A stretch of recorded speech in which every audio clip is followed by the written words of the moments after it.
vraies voix Sud Radio, 17h-19h, Philippe David, Cécile de Ménibus. Bienvenue dans Les Vraies Voix, en ce 1er avril, jour de poisson. Bonjour Cécile. Bonjour Philippe David, comment ça va? Ça va très bien, et vous? Oui, c'est un 1er avril. Normalement, le 1er avril, on a des poissons dans le dos. Oui. Qui de nous a un poisson dans le dos? J'en ai vu dans la rédaction, mais personne oui, parle pas de poisson. Tournez-vous. Non, je n'ai pas de poisson, moi je n'ai rien, moi. Si, on voit. Hein. Moi j'ai vu qu'à la régie, ils ont dit que Philippe Bigère allait gagner le C'est qui l'a dit. Non, donc faut pas les croire. Par contre, vous avez un poisson dans le dos. Vous avez un Retirez poisson votre veste. Ah, mais oui, il a un voulez poisson que je vous dans le dos. Allez-y. C'est pas. Voilà. Magnifique, bravo. Poisson dans le dos. Qui dit poisson dans le dos doit payer l'apéro jusqu'à la fin de l'année. Pas de problème. Je dis ça, je dis rien. En attendant. Et vous savez qu'on a reçu un mail du président des États-Unis aujourd'hui. On a reçu ah bon? N'est-ce pas, Maxime? Oui, on a reçu Philippe. On a reçu dans le courrier des auditeurs un mail un peu spécial. Du président des États-Unis qui écrit à Philippe Bilger qui va nous le lire dans la langue de Shakespeare. Mais vous avez du temps à traduire. perdre. Et on va traduire. Mais non, mais c'est important. Allez-y. J'y vais vraiment. Allez-y. Dear Mr. President of the Institute de la Parole. Cher Monsieur le Président de l'Institut de la Parole. Il y a un endroit qui me fait rire. Laissez-le finir. I listen to Les Vraies Voix every day at 11 a.m. Washington time in the Oval Office of the White House. This show is tremendous. And compared to you, Mr. President Bilger, my friend Elon Musk is very stupid. I hope you appreciate the compliment. Yes. This is why I want the Vraies Voix to come to make their show at the White House as soon as possible. This is why. Alors, oui, on arrive à... Please inform the beautiful Cecilia de Minibus. It is exact. And the big Dodu, yes. Best regards, and I love so much your English accent, so do I. Donald J. Trump, alors 47e President of the United States of America. Bravo.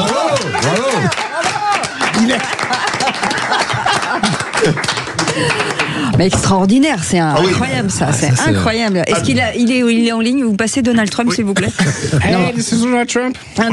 Bravo Philippe Bigger, et c'est vachement bien. Et puis il nous connaît bien les vraies voix, beautiful Cecilia, Big Dodu. Il y a un truc qu'on n'a pas traduit. Big Dodu, ça veut dire grand intellectuel au corps d'athlète. Non.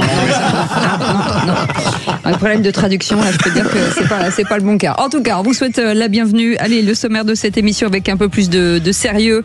Le grand débat du jour à 17h30. 13 millions d'électeurs ont voté Marine Le Pen au second tour de la dernière présidentielle. Certains craignent que cet électorat ne soit tenté par un vote encore plus anti-système, maintenant qu'elle ne peut plus pour l'instant se représenter. Alors parlons vrai. Est-ce que le paysage politique français a été dynamité par l'empêchement de Marine Le Pen pour la prochaine présidentielle? Et à cette question, l'inéligibilité de Marine Le Pen ouvre-t-elle la voie à un candidat qui veut tout faire péter, comme dit le politologue Benjamin Morel dans le Figaro? Et à cette question, vous dites oui à 61%. Vous voulez réagir? Aude et Les Vraies Voix attendent vos appels au 0826 300 300. Christophe Boutin sera avec nous, un politologue. Et puis le coup de projecteur des Vraies Voix à 18h40. Marine Le Pen est déjà inéligible avant même le procès en appel. C'est la très contestée exécution provisoire de la peine. Le tribunal l'a justifié en expliquant que le RN ne reconnaît pas les faits, ce qui fait craindre un risque de récidive. Alors parlons vrai. Est-ce que pour vous le verdict était acquis d'avance? C'est à cette question. La stratégie de ne pas reconnaître les faits par Marine Le Pen a-t-elle été la bonne? Vous dites oui à 57%. Vous voulez réagir? Le 0826 300 300. Bienvenue dans Les Vraies Voix. Et autour de cette table, Philippe Bilger qui est avec nous, Sébastien Ménard, Jean Dorido. On vous souhaite la bienvenue. Les Vraies Voix Sud Radio. Et directement à Pierre de Paris qui est avec nous parce qu'on a très très peu de temps. Mon cher Pierre, bonsoir. Bonsoir. Merci d'être là avec nous. Vous vouliez pousser un coup de gueule en fait. Ou une question, mais poser une question. Oui, un coup de gueule question donc à M. Bilger, qui est assez simple. L'article 17 de la Constitution dit sans autre forme de pensée que le président a le droit de faire grâce à titre individuel.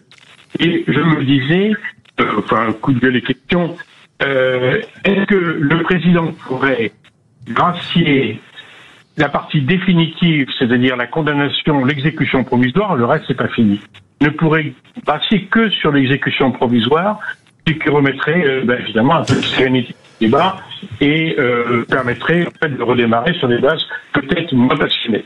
Allez, on vous entend pas très bien. Je ne crois pas, et d'ailleurs Marine Le Pen hier soir a répondu à Gilles Boulot que si l'opportunité se présentait, elle n'en voudrait pas. Évidemment, pour elle, ce serait un terrible coup de mépris, d'une certaine manière, d'être graciée par un président qu'elle n'aime pas. Allez Pierre, vous restez avec nous, vous êtes notre vraie voix du jour, bien entendu, et vous intervenez quand vous voulez dans les débats du jour. Je rappelle avec nous Philippe Bilger, Sébastien Ménard, entrepreneur dans la food tech et patron de Presse Libre, et Jean Dorido, docteur en psychologie spécialisé dans l'aide au sevrage tabagique et autres. On vous souhaite la bienvenue, en tout cas pas de l'addiction des vraies voix, ça vous le faites pas, ça. Au contraire, vous l'encouragez. Soyez les bienvenus, on est ensemble jusqu'à 19h. Sud Radio. Sud Radio. Parlons vrai. Parlons vrai. Sud Radio. Parlons vrai. Les vraies voix Sud Radio. 17h-19h. Philippe David, Cécile de Ménibus. Autour de cette table généreuse, en tout, en rire, en débat, en tout cas en profondeur, enfin en tout cas ça dépend des... En don des langues, ma chère. En don des langues, exactement.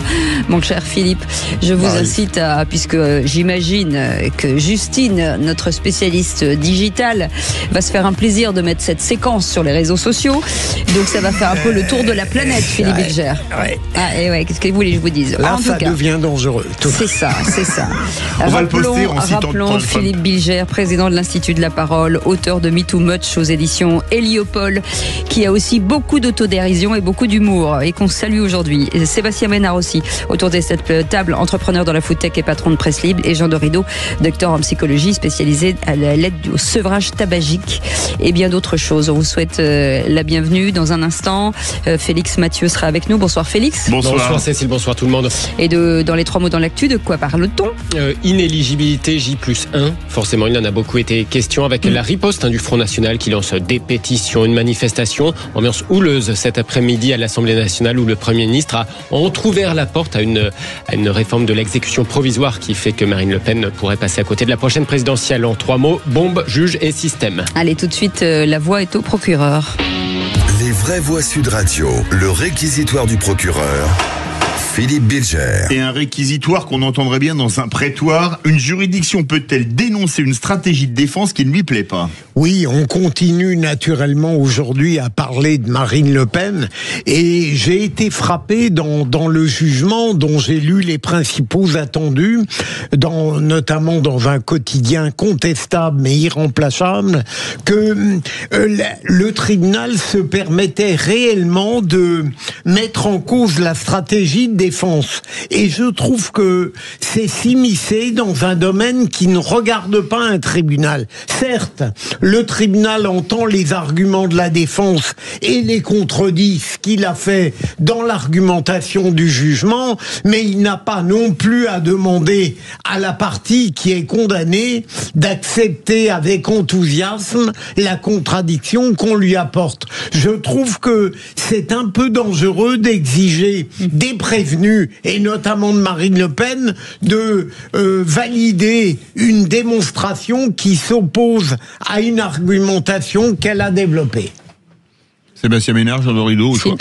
Sinon, il ne faut pas d'avocat. Oui, non, oui. Alors, oui, j'ai tendance à rejoindre le point de vue de Philippe Bilger. Maintenant, c'est toujours le même schéma, très, très compliqué, difficile, pour le grand public d'appréhender pleinement les tenants et les aboutissants d'une décision de justice. Il y a beaucoup de cours différentes, il y a là des procédures qui sont très vite assez complexes, les délais de recours, les appels suspensifs, pas suspensifs, et pour le public, je dirais non spécialiste, c'est assez difficile de saisir la substantifique moelle de ce qui est en train de se passer. Sébastien Ménard. Encore une fois, je comprends parfaitement le parti pris des militants du Rassemblement national, des grands défenseurs illustres ou anonymes de Marine Le Pen, parce qu'en fait, elle est accusée elle est accusée, en tout cas pour des faits qu'elle ne peut pas, en tout cas qu'elle peut difficilement nier, mais des faits qui sont ceux de 30 ans de vie politique française, parce que très clairement, ce pourquoi le Rassemblement national, le Front national s'est fait rattraper, c'est à peu de choses près exactement tout ce qu'on a pu reprocher à toute la classe politique depuis les années 80. Voilà. Donc c'est la raison pour laquelle la défense qu'elle a choisi d'assumer, pour moi, était périlleuse, était casse-gueule. Voilà, très clairement. Maintenant, après, évidemment, là où je suis d'accord avec Philippe Bilger, c'est que les principes dits du respect du contradictoire, pour moi, n'y sont pas. Quand on oblige quelque part à avouer, voilà, vous n'avez pas le choix, c'est comme ça, avouez. Enfin, c'est pas à cet endroit-là que ça doit se faire, me semble-t-il. Et je ne suis pas un grand professionnel. Mais moi, j'ai quand même le sentiment qu'on se rapproche quand même d'une approche un peu inquisitrice. Voilà. Et c'est ce que je ressens. Merci beaucoup Philippe Bilger. De toute façon, on en parlera jusqu'à 19h. Tout de suite, les 3 mots dans l'actu. C'est Félix Mathieu. Les vraies voix Sud Radio. 3 mots dans l'actu, Félix, qui sont bombe, juge et système. Le système a sorti la bombe nucléaire, affirme Marine Le Pen au lendemain de sa peine d'inéligibilité immédiate. Le RN organise une manifestation dimanche à Paris. Dans une assemblée nationale tendue, François Bayrou ouvre la porte à une réflexion pour faire évoluer la loi sur l'exécution provisoire qui empêche un recours suspensif avant la présidentielle. Le garde des Sceaux Gérald Darmanin s'érige en défenseur des magistrats menacés tout en disant souhaiter un procès d'appel dans un délai le plus raisonnable possible. Les vraies voix Sud Radio. Inéligible avec effet immédiat. Au lendemain de la peine qui l'empêche a priori de se présenter à la prochaine présidentielle, Marine Le Pen a eu des mots très forts aujourd'hui. Le système a sorti la bombe nucléaire, évidemment parce que nous sommes sur le point de gagner les élections. Ils se disent que tout ce qu'ils ont mis en œuvre n'a pas servi et que donc peut-être faut-il passer à la vitesse supérieure. On ne se laissera pas faire. Non pas tant pour nous défendre seulement nous-mêmes, mais pour défendre les Français qui ont le droit de voter pour qui ils le souhaitent, et puis pour défendre le pays. Parce qu'aujourd'hui, le pays est en train de vaciller. Il vacille sur ses principes, il vacille sur ses valeurs, et tous ceux qui n'ont que l'état de droit à la bouche sont en général ceux qui sont les premiers à chercher à violer cet état de droit. Marine Le Pen tout à l'heure en conférence de presse dans sa terre électorale de Hénin-Beaumont dans le Pas-de-Calais. Beaucoup d'électeurs lui font écho. Sans forcément faire de politique ni à gauche ni à droite, je pense qu'on a quand même pas mal d'hommes politiques pour lesquels ils ont été emmenés dans la sauce et pour lesquels la possibilité de se présenter à ce type d'élection, ça n'a pas été occulté. Preuve en est le Premier ministre qui lui aussi a été pris. Et ne pas permettre de recours, le traitement, je trouve ça assez sévère. Je vois pas pourquoi on s'attaque à Marine Le Pen. C'est parce qu'elle est assez haut dans les sondages. Ils ont peur qu'elle passe au présidentiel, puis c'est tout. Pourquoi il y aurait qu'elle qui serait punie alors qu'il y a plein de présidents avant qui ont fait pire qu'elle et qui n'ont jamais rien eu. Des propos recueillis par Clément Barguin à Hénin-Beaumont où le sénateur RN Christopher Zurek appelle les habitants à signer la pétition sur le site du RN et à manifester dimanche avec un message. C'est en gros, faites connaître votre colère, faites connaître votre sentiment d'injustice face à cette décision, donc signez cette pétition. Ça nous permettra aussi de nous compter, de faire valoir qu'il y a effectivement un élan populaire massif derrière Marine Le Pen et qu'il doit aussi se faire savoir parce que très clairement, la décision des juges a été motivée politiquement. C'est très clairement le verbatim du jugement, faisant valoir notamment un trouble à l'ordre public manifeste si Marine Le Pen devait être élue. Donc en gros, elle a été écartée délibérément de l'élection présidentielle. Donc il y aura des tractages massifs dans tous les départements de France ce week-end, notamment dans le Pas-de-Calais. J'ai passé commande de près de 300 000 tracts qui arriveront vendredi. Le sénateur RN Christopher Zurek, reportage signé Clément Barguin à Hénin-Beaumont dans le Pas-de-Calais pour Sud Radio. Le RN qui annonce donc une manifestation dimanche à Paris.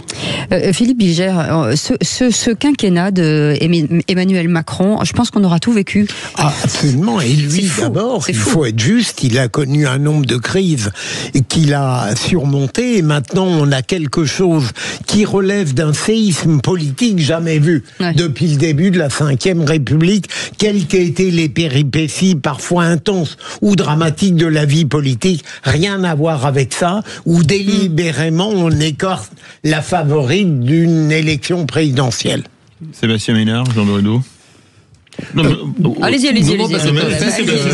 N'attendez pas. Pour compléter et questionner ce que vient de dire Philippe Bilger, du jamais vu, ce qui s'est passé quand même avec François Fillon et son quasi-empêchement. Alors certes, il a pu se présenter à l'élection présidentielle, d'accord. Pour autant, les investigations du parquet national financier étaient quand même tellement avancées que ça l'a clairement, incontestablement pénalisé pour l'élection de 2017.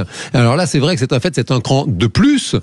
C'est vrai, oui, bien sûr. Et bien sûr que ça pose pas mal de questions sur la fameuse République des juges et sur comment les juges s'immiscent dans le jeu démocratique. Je donne la parole à Sébastien Ménard, mais il n'y a pas que les problèmes judiciaires qui peuvent plomber une candidature. Rappelez-vous les diamants de Bokassa pour Giscard. 60, bien sûr. Oui, bien sûr. On a quand même le sentiment que les balises narratives, si on les connecte, moi j'ai relu parce qu'évidemment on est tous quelque part tamponnés par des publications, par des déclarations, etc. Puis quand on revisite un petit peu l'actualité de ces 9 derniers mois, moi j'ai relu un communiqué de presse du 11 juin 2024 du syndicat de la magistrature qui en pleine campagne européenne disait qu'il fallait stopper campagne législative. C'était 2 jours après. Voilà, c'est stopper le Rassemblement national. Enfin, c'est pas cité comme ça, mais en tout cas, cet élan pro-extrême droite, etc. Adressé aux magistrats. Tout à fait. Bien sûr, voilà, et que chacun devait prendre part aux manifestations et d'utiliser quelque part tous les moyens. Alors, ça veut dire quoi ? Pour pouvoir quelque part contrecarrer ce dessin-là. Donc moi, je ne soupçonne pas entre guillemets les magistrats d'un parti pris partisan ou d'un biais intellectuel ou politique, mais en tout cas, quand on relit tout ça, à l'aune de je sais pas s'il y a une intention, mais en tout cas pour le citoyen, pour l'électeur lambda, pro-Rassemblement National, que je ne suis pas, on peut quand même émettre un certain nombre de doutes. Allez, cette décision de justice a aussi provoqué des remous cet après-midi lors des questions au gouvernement à l'Assemblée nationale. L'entourage de François Bayrou avait fait fuiter hier le sentiment de malaise du Premier ministre sur le caractère immédiat de la sanction d'inéligibilité avant même la procédure d'appel. C'est bien ça qui peut compromettre l'échéance de 2027 pour Marine Le Pen. Eh bien, le Premier ministre a ouvert la voie cet après-midi à une réforme de cette loi Sapin 2 de 2016, celle qui permet justement cette exécution provisoire. Pardonnez-moi de le dire, c'est vous qui faites la loi. C'est le Parlement qui fait la loi. Je n'ai pas l'intention de mélanger les discussions sur un jugement que je soutiens, que je ne commente pas et que je soutiens, avec la réflexion sur l'état de la loi qui appartient au Parlement et qui mérite alors cette réflexion sur l'état de la loi d'être constamment réfléchie et prise en compte. D'ailleurs, le ministre de la Justice, Gérald Darmanin, a dit à peu près la même chose. Le garde des Sceaux qui s'érige par ailleurs en défenseur des magistrats attaqués tout en souhaitant un procès d'appel le plus rapide possible pour Marine Le Pen. Vous avez compris que je ne cherchais à polémiquer en rien tant l'affaire était importante. Il s'agit d'une décision de justice rendue par des magistrats 3 qui sont indépendants après un procès. 3, je ne vous permets pas de remettre en cause les indépendances par principe des magistrats. Et il y a un appel, dans un état de droit, il y a un appel, et je souhaite personnellement que si Madame Le Pen interjette recours, ce délai de jugement nouveau à la Cour d'appel de Paris puisse être organisé dans un délai le plus raisonnable possible, avec l'esprit dans lequel Madame Le Pen va interjeter appel. Le garde des Sceaux, Gérald Darmanin, cet après-midi à l'Assemblée nationale, tandis qu'Éric Ciotti, pour le groupe UDR, annonce une proposition de loi pour supprimer donc l'exécution provisoire de la peine. Merci beaucoup, Félix Mathieu. Vous restez avec nous dans un instant. L'inéligibilité de Marine Le Pen rebat les cartes, Philippe. Et parlons vrai. Est-ce que le paysage politique français a été dynamité par l'empêchement de Marine Le Pen? Et à cette question, l'inéligibilité de Marine Le Pen ouvre-t-elle la voie à un candidat qui veut tout faire péter, comme dit le politologue Benjamin Morel? Vous dites oui à 63%. Vous voulez réagir, le 0826 300 300. Notre invité dans un instant, Christophe Boutin, politologue, professeur de droit public à l'Université de Caen et co-auteur d'un livre, un dictionnaire des populistes aux éditions du CERF. Bonsoir, merci d'avoir accepté notre invitation. Est-ce qu'on sous-estime la résilience de Marine Le Pen?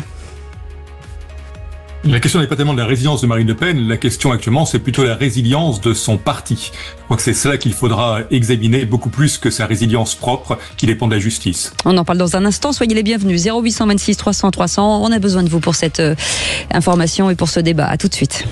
Sud Radio. Sud Radio. Parlons vrai. Parlons vrai. Sud Radio. Parlons les vraies voix Sud Radio. 17h-19h, Philippe David, Cécile de Ménibus. On vous souhaite la bienvenue si vous venez de nous rejoindre. Vous êtes peut-être un nouvel auditeur. On vous souhaite la bienvenue à Sud Radio. Très heureux de vous accueillir. Vous savez que vous pouvez nous écouter un petit peu partout sur notre plateforme, bien entendu. Et puis sur YouTube, vous pouvez nous regarder. Plus d'1 million aujourd'hui, beaucoup plus d'1 million. Vous nous regardez bien entendu sur YouTube et puis sur vous pouvez laisser des messages sur tous les réseaux sociaux. En tout cas, autour de cette table, Philippe Bilger est avec nous, président de l'Institut de la Parole et auteur de Me Too Much aux éditions Héliopold. Sébastien Ménard, entrepreneur dans la food tech et patron de Presse Libre. Jean Dorédo, docteur en psychologie, spécialiste de l'aide au sevrage tabagique et autres, bien entendu. Et vous, au 0826 300 300, vous souhaite la bienvenue. Tout de suite, le grand débat du jour. Les vraies voix Sud Radio, le grand débat du jour. Julien Audoul, vous aurez un candidat en 2027. Nous aurons Marine Le Pen. Je ne vais pas me laisser éliminer ainsi. Moi, je serai toujours à côté des Français. Oui. Si l'élection présidentielle de 2027 venait à se jouer sans la candidate favorite, c'est-à-dire que celui ou celle qui serait élu serait de facto illégitime. Je pense que cette obsession présidentielle a fait beaucoup de mal à notre famille politique. Et si on pense déjà 2027, on est mort. Éric Zemmour entre Bruno Retailleau et Marine Le Pen. Ah mais je vote pour Éric Zemmour. Vous vous préparez à la prochaine élection présidentielle ? Je me prépare. On verra bien. Parlons de vous, Jordan Bardella. Est-ce que vous êtes le plan B ? Nous avons un genou à terre aujourd'hui, mais on est loin d'être mort. Nous serons là. Vous voyez ? Et à ceux qui pensent qu'ils tuent le Rassemblement national parce qu'ils mettent hors course, ou qu'ils essaient de mettre hors course, je pense qu'ils n'y arriveront pas, la candidate naturelle de notre mouvement politique, alors ils se trompent. 13 millions d'électeurs ont voté donc Marine Le Pen au second tour de la dernière présidentielle. Certains craignent que cet électorat ne soit tenté par un vote encore plus anti-système. Alors parlons vrai. Est-ce que pour vous, la présidentielle de 2027 pourrait créer un saut dans l'inconnu ? Et à cette question, l'inéligibilité de Marine Le Pen ouvre-t-elle la voie à un candidat qui veut tout faire péter ? Comme dit le politologue Benjamin Morel, vous dites oui à 63%. Vous voulez réagir ? Les vraies voix et Aude attendent vos appels au 0826 300 300. Et pour nous éclairer, Christophe Boutin est avec nous, politologue, professeur de droit public à l'université de Caen, co-auteur d'un dictionnaire des populismes aux éditions du CERA. Merci d'avoir accepté notre invitation. Bonsoir cher monsieur. Philippe Bilger. Il me semble évident que si Marine Le Pen peut se présenter en catastrophe, j'entends à cause du délai judiciaire, ou si Jordan Bardella doit la remplacer, il est évident que de toute manière, une nouvelle configuration se présentera en 2027. Mais là où je ne suis pas sûr que Benjamin Morel, que vous avez cité, ait raison, je ne vois pas forcément un candidat survenir qui aurait envie, comme il dit, de tout péter. On pourrait imaginer même l'inverse. C'est-à-dire que face à ce que vous avez dit, Cécile, tout à l'heure, d'un quinquennat, d'un renouvellement de mandat qui est tout de même très tempétueux, on puisse imaginer qu'un candidat ou une femme candidate se dégage en 2027 qui précisément apporte à cause de cela une forme de sérénité démocratique et de paix républicaine. Moi je pense, ça n'est pas que je veuille en permanence jeter l'attention sur lui, mais je pourrais parfaitement imaginer une voie aujourd'hui dégagée pour un Bruno Retailleau qui aurait une sorte de vérité démocratique tranquille. Ce ne serait pas l'extrême droite, ce ne serait même pas la droite extrême, ce serait une droite républicaine qui n'aurait plus peur de son ombre. Jean Dorédo. Alors écoutez, à qui profite le crime ? Si crime il y a, voilà, on a peut-être des éléments de réponse. Maintenant, la question que j'aimerais poser à notre invité, c'est de savoir si dans le fond, cette décision, quoi que puissent en penser les uns les autres, ne pourrait pas, in fine, renforcer cette présence politique du Rassemblement national en France. Marine Le Pen, c'est vrai, ça a été longtemps la patronne du parti, ce n'est plus le cas, c'est Jordan Bardella depuis pas mal de temps, me semble-t-il. Et ok, c'est plein de péripéties. C'est encore la régente un petit peu quand même. Certes, pour autant, justement, et c'est toujours la question d'un parti qui serait intuitu personné, avec ce nom Le Pen, pour autant, il y a quand même, vous l'avez rappelé, de plus en plus d'électeurs, 13 millions, ils ont de nombreux députés à l'Assemblée nationale, ils ont quand même, on voit plein de nouvelles têtes régulièrement, plein de jeunes, et peut-être que finalement, en tout cas d'un point de vue de la psychologie, les personnes qui ont voté pour le Rassemblement national, les mêmes causes produisant les mêmes effets, elles continueront de voter pour le Rassemblement national, quelle que soit la personne qui représente ce mouvement. Sébastien. Moi, je pense qu'effectivement, ça vient dynamiter l'échiquier politique. Alors, est-ce que c'est quelque chose de durable ou est-ce que c'est quelque chose de momentané ? En tout cas, ça va obliger les uns et les autres à se positionner. Voilà. Ça permet aussi, quelque part, de redoper des candidatures sur lesquelles on n'aurait pas misé grand-chose. On va commencer à voir maintenant se dessiner peut-être des candidats. C'est évident. On a dans nos répertoires respectifs, cher Philippe Bilger, des tas de candidats à l'élection présidentielle. Vous et moi, on en connaît peut-être 3-4 chacun. La vérité, c'est qu'ils n'avaient aucune chance. Ils n'avaient aucune chance d'émerger. Parce que, effectivement, vous aviez un bloc, jusqu'à l'annonce hier de la condamnation de Marine Le Pen, elle est quand même à 37% d'intention de vote. Mais c'est ce que disait François de Goya. Il y avait une place, aujourd'hui il y a 2 places. Donc il y a peut-être un petit peu plus de place. Et dire que tout ce score-là, ce score incroyable de premier tour est transférable, transposable à Jordan Bardella, c'est prendre les gens pour des idiots. Bardella ne peut pas faire 37%. Voilà. Pourquoi ? Parce que pour faire 37%, il faut être capable de débattre face à un Zemmour, il faut être capable de débattre face à un Retailleau si Retailleau est candidat, il faut être capable de débattre face à un Édouard Philippe. Enfin bref, un Mélenchon, il va falloir quand même y aller. Et donc évidemment, il part avec un capital peut-être élevé, mais qui va évidemment s'exploser sur la réalité électorale à venir. Allez, 0826 300 300, n'hésitez pas à nous contacter, il y a déjà beaucoup d'appels au standard. Beaucoup d'appels au standard et c'est le 0826 300 300. Christophe Boutin, on va reprendre un peu, faire un mix de tout ce qu'on dit, les vraies voix. Est-ce que pour vous, Jordan Bardella est un candidat de substitution, mais qui est automatiquement, vu son jeune âge, moins bon que Marine Le Pen ? Et est-ce que on est vraiment face à un paysage politique? Marine Le Pen a parlé de bombe nucléaire ce matin, atomisée depuis hier aux alentours de 12h15. Mon Dieu, il y a beaucoup de questions à traiter et beaucoup d'éléments à voir pour tenter de répondre aux questions. Je crois qu'un premier élément à prendre en compte, c'est que l'électorat du RN, actuellement, on le constate élection après élection, est un électorat particulièrement fidèle. Donc effectivement, on a une question à se poser, qui est de savoir si c'est une fidélité à Marine Le Pen ou une fidélité au parti. Et j'aurais plutôt tendance à répondre, en réponse de Normand, un peu des deux. Marine Le Pen passe effectivement très bien sur une partie de l'électorat. Par ailleurs, les causes produisant les mêmes effets, les causes qui conduisent actuellement cet électorat à voter pour le RN ne change pas. Il n'y a pas d'évolution sur un certain nombre de sujets du type insécurité ou immigration dont on sait, ou même questions sociales dont on sait que ce sont les grands éléments actuellement du discours du RN. Et on ne voit pas dans ce cas pourquoi les électeurs se déporteraient. Deuxième élément, la personnalité de Jordan Bardella. La personnalité de Jordan Bardella, effectivement, c'est quelqu'un qui est jeune et on peut avoir peut-être des doutes liés à sa jeunesse. Maintenant, on évoquait le problème des débats. À l'instant, l'un de vos intervenants l'évoquait. Rappelons que Marine Le Pen, lors des 2 débats de second tour à la présidentielle, s'est pas montrée particulièrement performante, c'est le moins qu'on puisse dire. Je parlais du premier tour.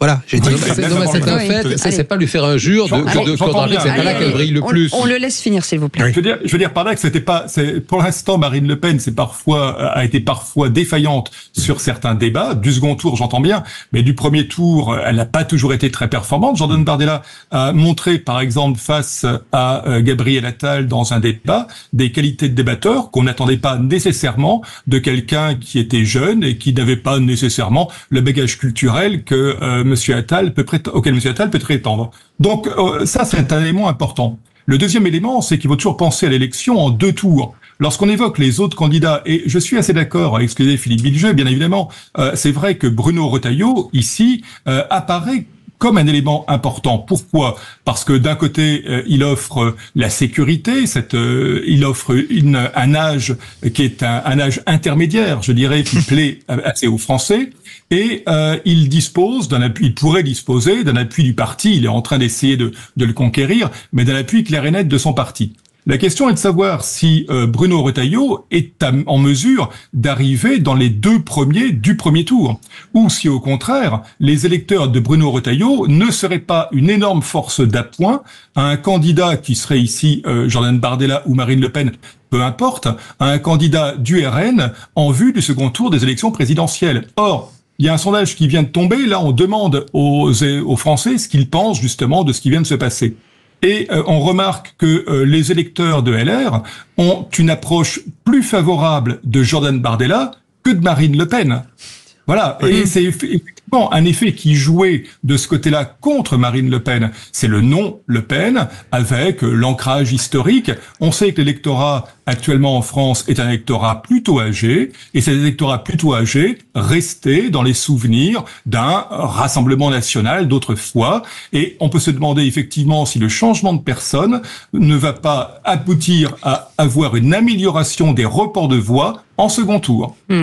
Tout de même, monsieur le professeur, je sais bien qu'Emmanuel Macron, par sa jeunesse, a ouvert la porte à beaucoup de candidats qui ne sont plus gangrenés par l'âge, mais est-ce qu'on peut imaginer psychologiquement qu'un Jordan Bardella soit en mesure de devenir président de la République avec une formation estimable, mais très pauvre tout de même, et avec une expérience réduite à presque rien? Est-ce que vous pensez que psychologiquement, ce qu'a permis Emmanuel Macron, est-ce que ça pourrait advenir un Jordan Bardella, à l'égard duquel d'ailleurs je n'ai aucune hostilité politique de principe? Bien sûr que non. Alors, si vous voulez, sur le cas des premiers de la classe, la situation actuelle de la France, qui, il faut bien le dire, n'est pas la meilleure sur le plan économique, sur le plan géopolitique, sur le plan de la scène internationale, cette situation actuelle de la France a été provoquée par toute une bande de premiers de la classe disposant de diplômes on ne peut plus performants. On a des normales sup, on a des ENA, on a vraiment la crème de la crème, et cette crème de la crème, pour l'instant, n'a pas fait preuve de ses éminentes qualités politiques. Je crois qu'en politique, il n'y a pas que les diplômes, et en la matière, une formation sur le tas, celle qui est de Jordan Bardella, est peut-être aussi utile. La question ici est de savoir si Jordan Bardella, dans l'hypothèse où c'est lui qui serait candidat, disposerait d'appui réel, de personnes qui se montreraient à ses côtés, qui feraient partie, par exemple, de la haute administration, qui disposeraient de compétences réelles et dont on saurait qu'elles appuieraient sa politique si jamais il était à l'Élysée. C'est là une question. Or, comme on le sait, actuellement, en France, le soutien au Rassemblement national s'apparente quand même à une sorte de mort sociale. Et c'est le véritable problème, il est peut-être là. On part au 0826 300 300 direction Arles. Bonsoir Jean-Yves. Bonsoir Jean-Yves, bienvenue. Bonsoir. Bienvenue sur Sud Radio. Bienvenue sur Sud Radio, on vous écoute avec les vraies voix. Merci. Alors, moi je vous écoute depuis tout à l'heure et j'ai l'impression qu'il y a un sujet que vous n'avez quand même pas abordé, que vous avez un petit peu oublié là. Parce que vous voyez déjà Retailleau, vous voyez déjà Bardella, ouais. Vous avez peut-être oublié les règlements de compte à Hockey Choral quand même. Ah oui, ça va arriver. Vous avez pas peut-être fait, vous n'avez pas échappé, que vous a pas échappé quand même que chez les LR, par exemple, un Darmanin. Ah ben non, mais il est plus LR, Darmanin. Darmanin, maintenant, il est macroniste. Hein. Non, mais il est plus LR, mais il est macroniste certes, mais il est à droite. On est d'accord. Bon, ce que je veux dire par là, c'est qu'il est à droite. Vous voyez que Darmanin, les Retailleau, donc vous avez parlé de Retailleau, et puis comment il s'appelle celui qui a les cheveux gris, je me rappelle plus son nom. Laurent Wauquiez. Voilà, Wauquiez. Vous croyez que ça va, voilà, je me rappelle plus, excusez-moi. Vous croyez que ça va se passer en douceur avec ces gens-là, chez les LR déjà, et ensuite chez les socialistes, vous croyez que les Valos, les Forts, je crois que tout le monde la meute là va se mettre en route de quelque côté que ce soit d'ailleurs, parce qu'en éliminant Marine Le Pen, et puis n'oublions pas non plus que dans quelque temps peut-être c'est Mélenchon qui va passer à la trappe, c'est possible, hein. Donc, si ces deux gros monstres ne sont plus là, mais ça va être la curie, là. Tout le monde va vouloir la passer là. Donc, je pense même au Rassemblement national, ça risque d'imploser, parce que il y a aussi, il y a aussi Marion Maréchal Le Pen qui peut-être peut faire un retour également. Ouais. Bon, Zemmour, je pense que lui, il n'existe plus, hein, du côté des partis de droite extrême, il n'existe plus, je pense. Mais Marion Maréchal Le Pen. En politique, personne n'est jamais mort. Ça, c'est clair. Jean-Yves, on va faire réagir les vraies voix. Jean-Yves Darle, il dit que tout le monde va aller dans l'arène. C'est assez normal. En fait, Jean-Yves, il a complètement raison. Parce que Jean-Yves, si on fait allusion à ce qui s'est passé il y a une vingtaine d'années, il y avait un président sortant qui s'appelait Jacques Chirac, qui était complètement out, complètement carbonisé. Et on avait un Premier ministre, Lionel Jospin, qui était déjà président de la République. Bon, la réalité, c'est que ils se sont, à gauche, ils se sont évidemment entretués, donc vous avez complètement raison, ça peut parfaitement se passer. Ça peut parfaitement se passer à droite, mais ce qu'il faut retenir, c'est que le candidat qui a gagné, il s'est qualifié, il a fait 20%, Jacques Chirac. Même pas. Donc 19. Voilà, à peu près 20%. 19 et quelques. Voilà. Donc c'est-à-dire l'élection, il y avait le moins, c'était le moins haut, c'est ça. Donc c'était le dénominateur finalement le plus bas. Le PPM. Voilà. 400 000, c'était 400 000 voix d'écart. Voilà. Allez, on retourne au standard 0826 300 300 avec Pierre qui est avec nous. Bonsoir Pierre. Bonsoir Pierre. Oui, bonsoir. Moi, ce que j'en pense, c'est effectivement, on se dit il y a les premiers de la classe, ils n'ont pas été très bons. C'est assez vrai, mais évidemment, il n'y a pas de réponse. Si ça avait été des derniers de la classe, alors j'exagère un peu, mais enfin c'est un peu ça. Est-ce que ça aurait pas été bien pire? J'en sais rien, mais ça peut se discuter. On peut pas dire que toutes les crises qui ont été gérées par les premiers de la classe ont été mal gérées. Enfin, moi, c'est pas mon avis. Globalement, le Covid, je vous les passe, vous les connaissez au moins aussi bien que moi. Ça c'est la première chose. Et la seconde chose, c'est un peu pour aller dans le sens de ce qu'a dit Jean-Yves. On a une France qui est globalement qui va plus à droite, globalement, avec le bon vieil adage, on a la droite la plus bête du monde. Et comme a dit Jean-Yves, c'est le règlement de compte qui est choral, et ils peuvent très bien faire en sorte qu'en effet, ça sera quelqu'un d'autre. Je dis pas que dont on connaît pas le nom maintenant, mais on sait absolument pas qui, et peut-être être les autres, parce qu'ils vont tellement se tirer la bourre, excuse-moi l'expression entre eux, c'est pas la bombe atomique, mais enfin, ça part dans tous les sens, c'est la centrifugeuse au moins, quoi. Jean Dorido, un mot. Et écoutez, on repart aux 0826 300 300. Quand j'entends l'hypothèse selon laquelle cette inéligibilité de Marine Le Pen pourrait profiter à des candidats de droite putatifs, j'y crois pas une seule seconde. Le hold-up qui a été fait par Nicolas Sarkozy, aidé par Patrick Buisson en 2007, ce hold-up n'aura plus lieu. Les électeurs, l'électorat en question, si vous voulez, il y a une masse d'électeurs qui, à mon avis, ne se fera plus avoir, et ce serait vraiment une erreur que d'imaginer que ça pourrait profiter à un Retailleau, à un Wauquiez ou. Je vous trouve plein de certitudes, mon cher Jean. Allez, 0826 300 300. Paul est avec nous. Bonsoir Paul. Bonsoir Paul. Oui, bonsoir à tous. Moi, je vais livrer mes fraises. Alors, ça fait peut-être un peu de bruit, je suis dans mon fourgon. Très bien. Je m'excuse. Non, allez-y. Voilà, Paul du Lot-et-Garonne. Ce que je pense, c'est que ça va radicaliser encore plus l'électorat RN. Oui. Et Retailleau, de toute façon, il n'y sera pas sur la ligne de départ, faut pas rêver. Parce qu'ils vont le dégommer chez LR. Entre Lisnard, Wauquiez, machin, il y a trop de candidats. Et aujourd'hui, malgré qu'il soit très jeune, Jordan Bardella, il a quand même la capacité à parler. Et moi, je rejoins quand même celui qui a dit que les premiers de la classe avaient mis la France dans une impasse. Et moi, c'est mon avis. Moi, Christophe Boutin. J'ai arrêté l'école en 3e. Je suis chef d'entreprise. On fait presque 1 million d'euros de chiffre d'affaires. Bravo. Et j'ai tout appris sur le tas. Et on n'a pas à rouiller, on emploie 10 salariés. Donc, je pense qu'il faut arrêter de mépriser les gens qui se forment sur le tas. C'est l'inverse, parce qu'il y aura du bon sens. Et il risque d'y avoir des choses pragmatiques. Après, ce qu'il faut faire attention, c'est l'explosion avec la gauche, parce que la gauche, voilà. Merci Paul pour votre témoignage. Merci de m'avoir fait passer. Avec plaisir. Allez, le mot de la fin avec Christophe Boutin. Monsieur le professeur, alors finalement, nos auditeurs, ils sont plutôt pas mal dans l'analyse. Oui, effectivement. Oui, ils suivent effectivement les éléments importants. Ils ont bien perçu les éléments importants en la matière. C'est vrai qu'on a des gardes des chefs. Alors l'intérêt ici du RN, c'est qu'au RN, a priori, on n'a pas de garde des chefs. C'est-à-dire que Bardella est le successeur potentiel de Marine Le Pen. Il a déjà la direction du parti. Il était déjà annoncé par Marine Le Pen comme pouvant éventuellement aller à Matignon si jamais elle allait à l'Élysée. Donc on a quelqu'un qui est clairement sur la ligne de départ. Alors qu'effectivement, à droite, c'est la garde des chefs. À gauche, c'est la garde des chefs, et au centre, ça va être bientôt aussi la garde des sous-chefs. Voir la garde des sous-chefs, exactement. Juste un petit mot. Louis Alliot, il est hors champ pour vous? Louis Alliot, oui, il est hors champ de ce côté-là. C'est vrai que il n'a pas la direction du parti. Il avait été un peu mis sur la touche, enfin du moins avec une position d'élu local importante. Je pense pas qu'il conteste la priorité donnée à Jordan Bardella. Merci mille fois Christophe Boutin, politologue, professeur de droit public et à l'université de Caen et co-auteur d'un dictionnaire des populismes aux éditions du CERF. Vous êtes le bienvenu chez nous quand vous voulez. Allez, vous restez avec nous. Dans un instant, le qui c'est qui l'a dit avec Pierre. Et un qui c'est qui l'a dit, premier de la classe, je vous préviens. Premier de la classe. Attention. Allez, à tout de suite, bienvenue. Et merci d'être fidèle à Sud Radio. À tout de suite. Sud Radio, votre attention est notre plus belle récompense. Vos émissions sont toujours très riches. Quand je peux pas écouter le direct, je me fais le podcast le soir. Sud Radio, parlons vrai. Les vraies voix Sud Radio, 17h-19h, Philippe David, Cécile de Ménibus. Soyez les bienvenus autour de cette table. Philippe Bilger, président de l'Institut de la Parole et auteur de Me Too Much aux éditions Héliopold. Sébastien Ménard, entrepreneur dans la food tech et patron de Presse Libre. Et Jean Derideau.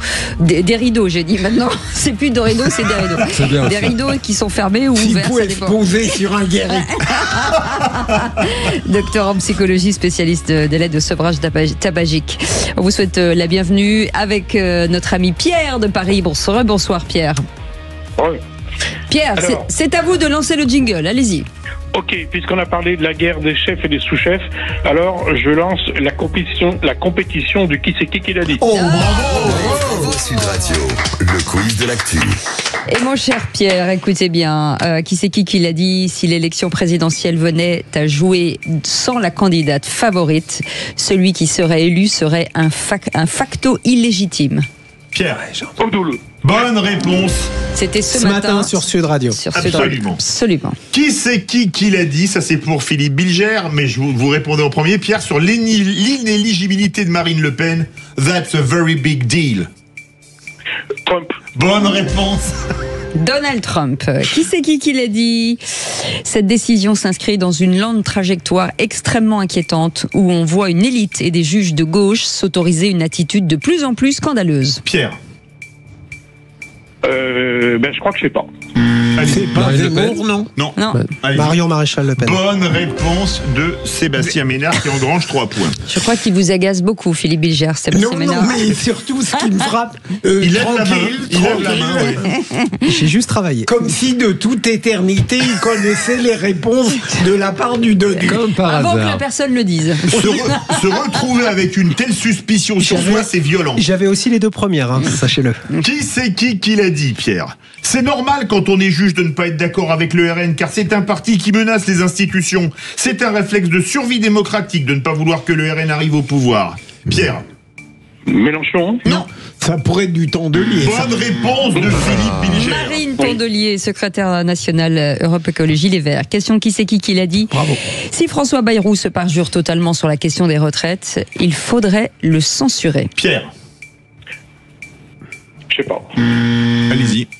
C'est féminin. C'est du RN. Non. D'abord, il y a une faute de français. Oui, mais c'est ce qu'il a dit exactement. Ah bah oui, il faudrait lui dire que c'est garçon. Non, mais j'ai fait le texte. Peut pas être panneau, non? Non, oui. Allez-y. Petit indice, un petit Allez-y. indice. Certains disent de lui qu'il est le maillon faible. Fort! Olivier Fort. Voilà, merci. Qui c'est qui l'a dit? Tout sera fait pour nous empêcher d'arriver au pouvoir. Marine Le Pen? Non. Allez-y. Bardella. Bonne réponse de Philippe. Ah bah de toute façon, c'était l'un ou l'autre. Il est fort, il est On fort. pourrait pas nous parler du coq bientôt. Ah bah écoutez, c'est la fin. Mais alors c'est extraordinaire, on en a 3 ex-aequo. Ah bah, Pierre, Philippe Bilger, Sébastien Ménard. C'est chez Fanny, moi. Ouais, Jean Dorido. Jean était dans... J'aurais vu passer là. Il s'est auto-hypnotisé Ah, pour là, pas avoir les c'était, réponses. Il a été ébloui par ses propres analyses. Non, on parlait miennes. Chers amis, en tout cas, cher Pierre, merci d'avoir été aussi excellent comme auditeur. Merci en tout cas de votre fidélité à Sud Radio.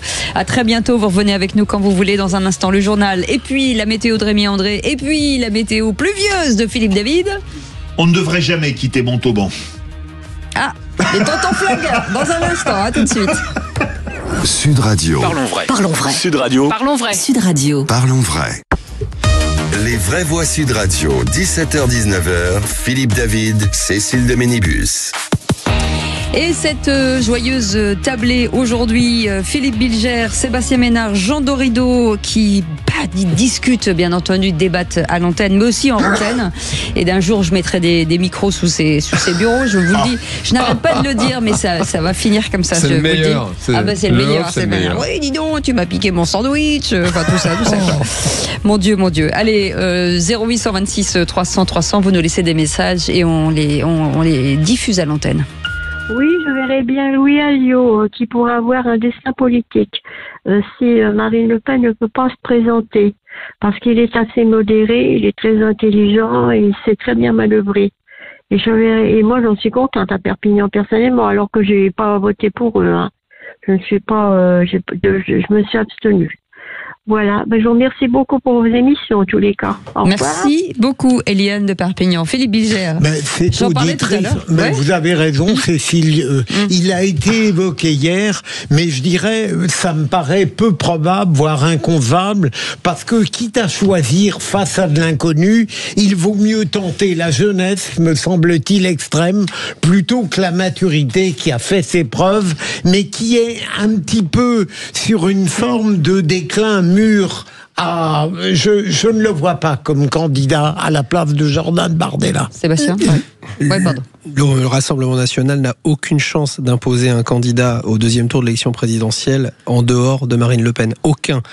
Que ça soit Louis Alliot, que ça soit Jordan Bardella, que ça soit des combinaisons. Mais je vais aller au bout de mon raisonnement. Je n'y crois pas une seconde. On est dans une construction parfaite. Ce qu'a fait Marine Le Pen depuis 10 ans, c'est parfait. Voilà. C'est-à-dire qu'elle a su s'émanciper quelque part de l'héritage paternel, elle a su dédiaboliser le mouvement, elle a su faire monter une génération de jeunes gens qui politiquement d'ailleurs n'ont pas été formés à la droite de la droite, mais plutôt à la droite ou au centre-droite, etc. Enfin, quand je prends Sébastien Chenu, il est issu de démocratie libérale, hein, il avait servi jusqu'alors des tas de personnalités politiques de l'UMP puis des LR. Même pour certains à gauche, comme Cotarac. Donc en fait, aujourd'hui, la probabilité que ça soit un Alliot, que ça soit Bardella, que ça soit qui vous voulez, c'est une probabilité nulle et tout le monde le sait. Sébastien, on pourrait vous rétorquer que Jordan Bardella va bénéficier du travail qu'a fait Marine Le Pen, pardonnez-moi, en ajoutant la pause du nom Le Pen. Vous savez, il y a des personnalités politiques. J'avais travaillé pour Valérie Pécresse en son temps. Il y a de nombreuses années, elle disait est-ce que cette hypothèse de travail vole? Cette hypothèse de travail ne volera pas. Voilà, je vous le dis, ça ne tient pas un premier tour d'élection présidentielle. Eh ben on le note. Alors écoutez, en bon psychologue, je me fascine et me passionne pour les oracles depuis toujours. Donc là, vraiment, j'entends. Je ne sais pas si vous lisez ça dans les entrailles. Vous n'en avez fait tout à l'heure. J'ai démarré. C'est pas un oracle, c'est une prophétie. Je vous prophétise ce soir que le hold-up de 2007 n'aura plus lieu à nouveau, en tout cas pas en 2027. Et je vous entends plein d'assurance, mon cher Sébastien Ménard. Moi, il me semble au contraire. Bon, d'abord, il faudrait un ceinture noire de sondage. On en a quand même quelques-uns des très bons en France. On avait notre invité tout à l'heure qui explique justement comment se comportent les différents types d'électorats. Et typiquement, je pense au contraire qu'il y a un vrai travail de fond, vous le dites vous-même, qui est fait côté Rassemblement National depuis très longtemps. On n'est plus dans la boutique familiale qu'on a eue pendant très très longtemps.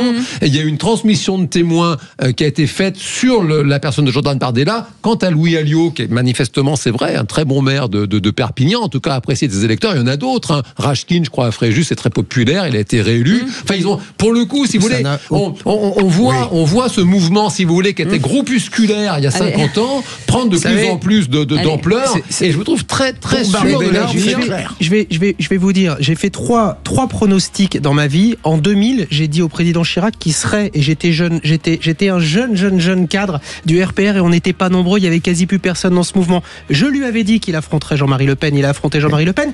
Et puis de manière plus contemporaine, et ça Cécile de Minibus en est témoin, en 2014, je lui ai dit que Emmanuel Macron serait président de la République. En 2014. Mais vous savez, Sébastien Ménard, qu'une horloge arrêtée donne l'heure juste 2 fois par jour, hein, quand même. Hein, c'est important de le rappeler. Je n'étais pas arrêté, j'ai toujours été en mouvement. Sébastien Ménard, vous pourriez me donner les chiffres de l'euro-million ce soir? J'ai essayé, j'ai pas gagné.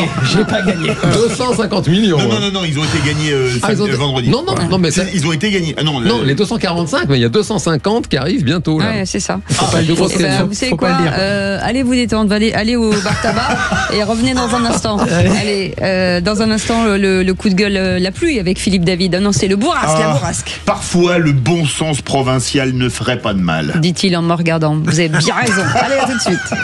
Sud Radio. Sud Radio, parlons vrai. Parlons vrai. Sud Radio. Les vraies voix Sud Radio, 17h-19h, Philippe David, Cécile de Ménibus. Nos vraies voix sont très heureuses sur Sud Radio parce que comme ils peuvent pas crier à la maison et râler, ils râlent ici chez nous. Et ça leur fait une espèce de, une séance de psy. Ils sont contents, bien entendu, avec Philippe Bilger, Sébastien Ménard et Jean Dorido. Et celui qui va râler le plus aujourd'hui, c'est certainement Philippe David. Les vraies voix Sud Radio. Comme d'habitude, je vais remettre le clocher au milieu du village, un village qui s'appelle Montauban, préfecture du Tarn-et-Garonne. Pourquoi Montauban ? Pas parce que, comme disait Lino Ventura, alias Fernand Naudin dans Les Tontons Flingueurs, on ne devrait jamais quitter Montauban, mais parce que l'actualité politico-judiciaire, ou plutôt judiciaro-politique, m'a obligé dans ce coup de gueule à revenir dans une ville que j'aime puisque j'y ai vécu. En effet, l'inéligibilité immédiate à laquelle a été condamnée Marine Le Pen m'a rappelé un événement qui est arrivé à Brigitte Barège, maire de Montauban. Le 9 février 2021, mise en examen depuis 2015 pour détournement de fonds publics, elle était condamnée à 12 mois de prison avec sursis, 15 000 € d'amende et 5 ans d'inéligibilité à effet immédiat. 2 jours plus tard, la préfète du Tarn-et-Garonne publiait l'arrêté de démission d'office de ses mandats de maire et de conseillère départementale. Mais voilà, 10 mois plus tard, le 14 décembre 2021, la cour d'appel la relaxait, le parquet général de la cour d'appel de Toulouse ne devant pas être scandalisé du jugement puisqu'il ne formera pas de pourvoi en cassation. Un exemple qui interroge vu la condamnation de Marine Le Pen à 5 ans d'inéligibilité immédiate. Imaginons en effet que la cour d'appel de Paris rende un verdict similaire à la cour d'appel de Toulouse après que Marine Le Pen n'ait pas pu se présenter à la présidentielle. Ne pourra-t-on pas dire que ce scrutin aura été déloyal, que le président ou la présidente élue est illégitime puisqu'une de ses principales concurrentes n'aurait pas pu se présenter, que le système, je mets des guillemets, aura eu la peau d'une candidate injustement empêchée de candidater par une décision de justice rendue caduque par une autre décision de justice. Bref, les leçons d'autres procès n'ont a priori pas été tirées par la justice, alors que, comme dit un vieux proverbe, on apprend toujours de ses erreurs, toujours ou presque.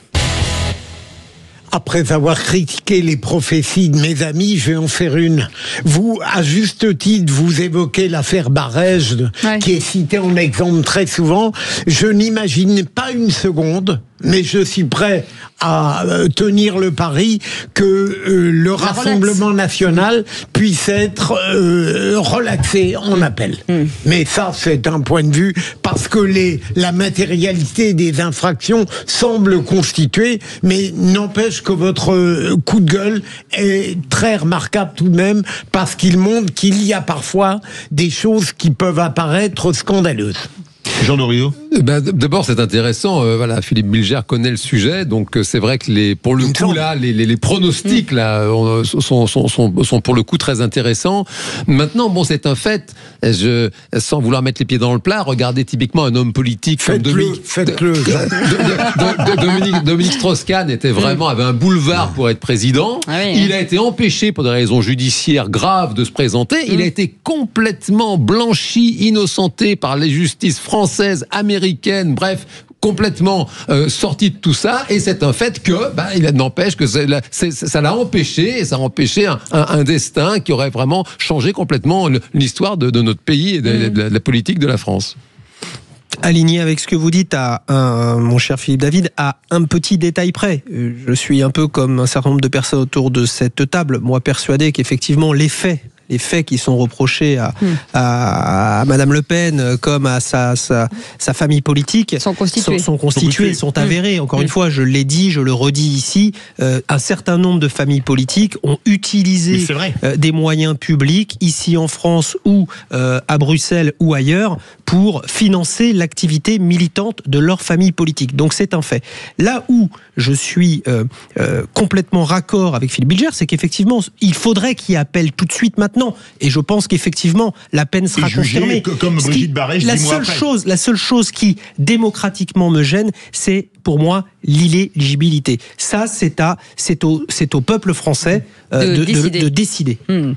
Merci beaucoup, Philippe David. Tout de suite, l'info 1+, avec Félix Mathieu, avec des réactions contrastées dans le bloc central de l'inéligibilité de Marine Le Pen. Oui, François Bayrou avait fait fuiter son malaise hier quant au caractère immédiat de cette peine, une inéligibilité qui s'applique déjà avant même la décision d'appel, vu que le tribunal de première instance l'a sorti d'une exécution provisoire. Pour autant, aujourd'hui dans l'hémicycle, on l'entendait d'ailleurs tout à l'heure, eh bien le Premier ministre a défendu par principe la décision du tribunal, tout en disant quand même en somme que c'est au Parlement de changer la loi qu'il a votée si elle ne lui convient pas ou si elle ne lui convient plus en tout cas. Pour en parler, nous sommes en ligne avec le porte-parole d'Horizon, le parti d'Édouard Philippe, porte-parole d'Horizon et maire de Saint-Germain-en-Laye. Bonsoir Arnaud Péricard. Bonsoir.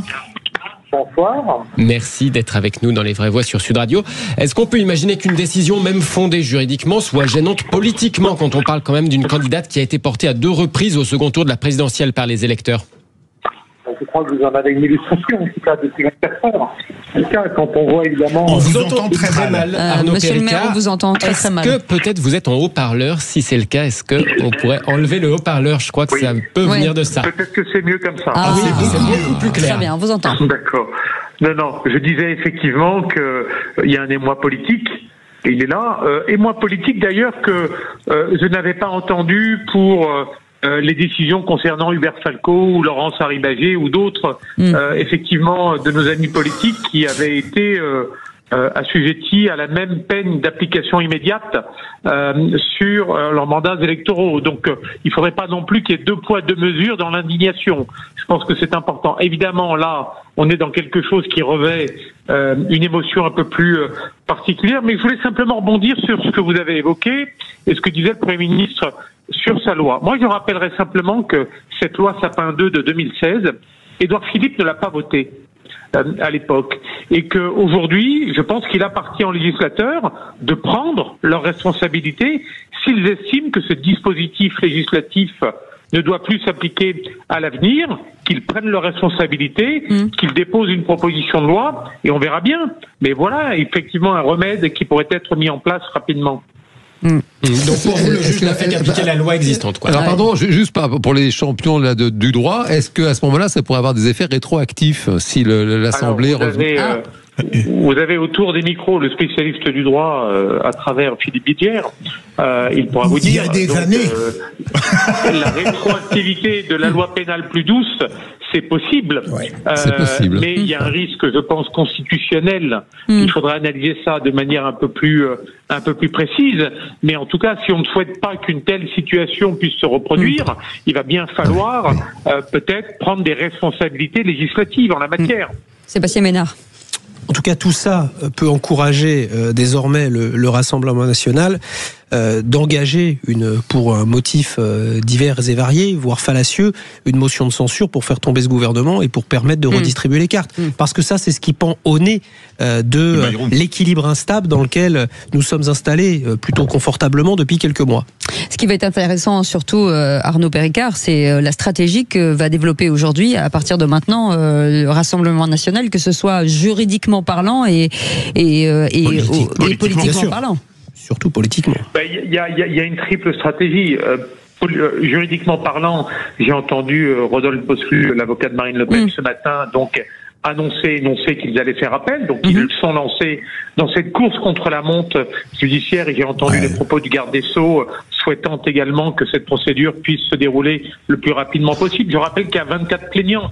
Donc on va être dans quelque chose d'assez compliqué dans le délai de 2 ans, même 2 ans, on va dire 18 mois, imparti. On va être dans une stratégie politique aujourd'hui qu'il ne m'appartient pas de commenter. J'ai vu, effectivement, on est dans cette phase dite d'indignation avec des appels à manifestation. J'espère qu'on restera dans un cadre pacifique et en tout cas et démocratique. Et puis après, je ne sais pas quelle sera la stratégie politique du Rassemblement national. Est-ce qu'ils vont simplement passer à autre chose et mettre sur orbite un autre de leurs candidats, quand on voit qu'effectivement ça ne change rien dans les opinions, ou en tout cas dans les études présidentielles qui ont été faites aujourd'hui? Est-ce qu'ils vont continuer à faire comme si de rien n'était? On est dans quelque chose que l'on n'a jamais vu et jamais connu, et donc je pense que la vie politique va nous réserver encore quelques surprises. Merci beaucoup Arnaud Péricard, porte-parole d'Horizon et maire de Saint-Germain-en-Laye. Merci Félix Mathieu, vous restez avec nous dans un instant, le tour de table de l'actu de nos vraies voix. Bienvenue sur Sud Radio. Sud Radio. Parlons vrai. Parlons vrai. Sud Radio. Parlons vrai. Sud Radio. Parle Vraie Voix Sud Radio, 17h-19h, Philippe David, Cécile de Ménibus. Dans cette période inédite, toutes les prophéties sont open bar, j'ai envie de dire. Oui, c'est-à-dire que chacun y va de sa petite analyse. Et finalement, c'est Philippe David qui sera président de la République. Donc comme ça, je non, je suis pas candidat, moi. Vous voteriez pour moi d'ailleurs. Oh, bah oui. Vous n'êtes pas candidat. Non. Plutôt 2 fois qu'une. Voilà, j'ai déjà eu à vous. Le gros dodu. Moi, je suis à fond. Le ministre de la qualité de la vie. Ah oui, ça c'est bien. C'est bien, le ministre de la qualité de la vie, ça c'est pas mal. Ça, j'adore. Philippe Bilger est avec nous, Sébastien Ménard et Jean Dorédo, et vous, aux 0826 300 300, vous savez que votre parole compte. Il y a marqué Parlons vrai sur nos murs, et ça vous est aussi, ça vous concerne aussi. Allez, tout de suite, le tour de table de l'actu des vraies voix. Buenas tardes, amigos. Vous voulez une petite blagounette, tiens, qu'on m'a raconté ce week-end? Mais non. Qu'est-ce que c'est qu'une douche sans eau? Je sais même plus. Bah, une douche. J'ai rien compris. Le tour de table de l'actualité. C'est la seule que je comprenne maintenant. C'est une douche. Elle est très bonne. Elle est très très drôle. Philippe Bilger. Alors ma chère Cécile, j'ai l'intention de dire, mais pour suivre votre conseil, et ça a donné beaucoup de rythme à l'émission, je demande à mes amis, ils peuvent m'interrompre s'ils sont d'accord avec moi. Il n'y a pas de problème. Non, sérieusement, ça ne me gêne pas, mais j'ai écouté ce matin à l'Assemblée nationale Marine Le Pen et Jordan Bardella, et j'ai trouvé Marine Le Pen très convaincante. Lorsqu'elle dit que ce jugement, dans une partie, pour justifier l'exécution provisoire, n'avait pour finalité, en réalité, que de lui interdire, en raison d'un raisonnement un peu étrange tout de même, de participer à l'élection 2027. Je l'ai trouvée tout à fait pertinente. Alors pour le reste, je ne sais pas ce que va donner leur campagne médiatique, populaire, tranquille, sans violence, mais l'appel a été interjeté, on verra. Est-ce qu'elle réussira le tour de force de précipiter le mouvement judiciaire? C'est quasiment miraculeux si elle y parvenait, mais Jordan Bardella prendra la suite, on verra. Jean Dorédo. Oui, non, alors, je n'ai pas trouvé le temps d'écouter l'Assemblée nationale ce matin, à mon grand regret.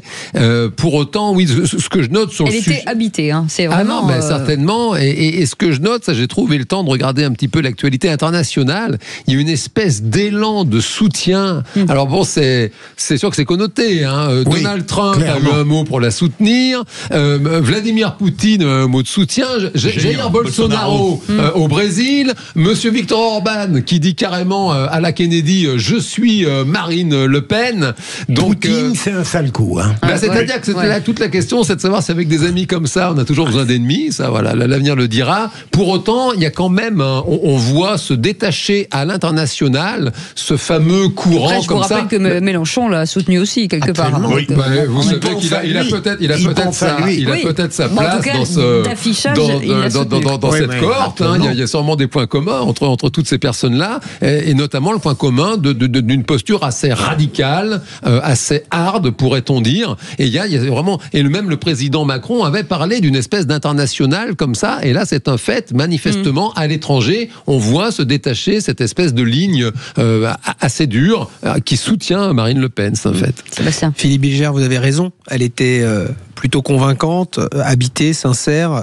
Maintenant, évidemment, comme le dit mon voisin de droite, Jean, ça la dessert. Enfin, c'est-à-dire que cette espèce de ligue des gentlemen soutiens qui sont quand même, pour la plupart, je dirais... Les affreux Jojo. Ouais, c'est des affreux Jojo, mais c'est surtout... Pas tous, hein. Non, mais bon, enfin, quand vous avez un petit mot d'Elon Musk, je suis pas sûr qu'actuellement ça soit la bonne approche, que ça soit Trump, machin. Ceci dit, ça la met à un niveau de reconnaissance, de notabilité internationale auquel, honnêtement, elle aurait même pu douter pouvoir en prétendre. On se souvient d'elle à la Trump Tower, qui était complètement toute seule, abandonnée, et là, il la soutient. Mais c'est ça malheureusement, dans nos vies hyper médiatiques.